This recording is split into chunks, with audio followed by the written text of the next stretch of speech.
çözmek için. Ama bu çok mükemmel bir. Evet. Ben de alıyorum.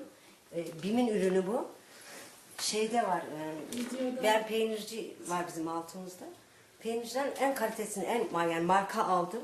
Asla bunun yaptığını yapmadı. Ben mutfakta bunu kullanıyorum. Büyük Bu temizliklerimde. onun değil yenge hanım.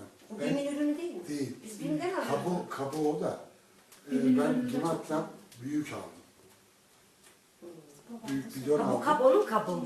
Ona döküyorum. Ha, ona Kaba döküyorsun. döküyorum. Ama gül dalı da böyle işte. Ha. Bilmiyorum. Güldan'ın içi çok güzel. Yani Yok çok- bu gül dalı zaten. Kap gül dalı da Ha, içi gül dalı değil. değil. Ha.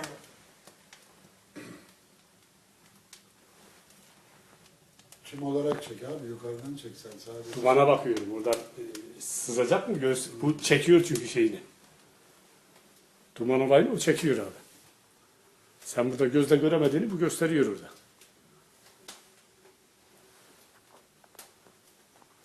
Ya bacağın çekişimde falan bir sıkıntı yok Allah'a şükür.